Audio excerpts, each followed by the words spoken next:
વુડાના 104 ગામના ખેડૂતોએ જમીન સંપાદનની સરકારી નીતિઓના વિરોધમાં ખેડૂત સંમેલનનું આયોજન કર્યું છે। જમીન સંપાદનને લગતી કેન્દ્ર સરકારની નીતિઓના વિરોધમાં એકતા ગ્રામીણ પ્રજા વિચાર મંચ છેલ્લા ઘણા સમયથી લડત ચલાવી રહ્યું છે।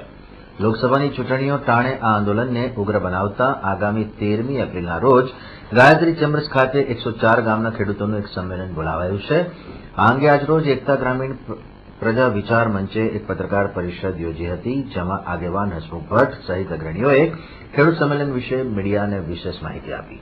ખેડૂત સંમેલન બાદ લોકસભામાં કયા પક્ષનું સમર્થન કરવું કે નાટોનો ઉપયોગ કરવો તે અંગેની રણનીતિ નક્કી કરાશે તેમ તેમણે જણાવ્યું। હાલની જે ચૂંટણી છે એ ચૂંટણીની અંદર અમારા કારોબારી સભ્યો જ અહીં આગળ હાજર છે, પરંતુ અમારા 3 વાતની ચર્ચા કરવાની છે, જે 13 તારીખે ચર્ચા કર્યા પછી આગળનો કાર્યક્રમ અમે જાહેર કરવાના છે। 1, બહિષ્કાર કરવો કે નહીં તે, બીજું નાટો દબાવો કે નહીં તે, અને ત્રીજું કે આ બંને ના કરીએ તો ભાવિ વડાપ્રધાનને વાસ્તવિક પરિસ્થિતિ ટીપી નીચે કોર્પોરેશન વિસ્તારમાં અને વુડા દ્વારા જે અન્યાય થઈ રહ્યો છે, રેવન્યુ અધિકારીઓ દ્વારા જે ભ્રષ્ટાચાર થઈ રહ્યો છે, એ ભ્રષ્ટાચારનો અને આ ટીપીમાં ખેડૂતોને અન્યાય થઈ રહ્યો છે, એના ગામે ગામ આવેદનપત્ર આપી અને માન્ય ભાવિ વડાપ્રધાનને એ આવેદનપત્રો પહોંચાડવામાં આવશે। અને જો આરએસએસ અથવા તો કોંગ્રેસનો સેવાદળ આ પ્રચાર માટે ગામડામાં આવશે તો એમણે પણ આવેદનપત્ર આપીને વાસ્તવિક પરિસ્થિતિનો રાજ્યના મુખ્યમંત્રીને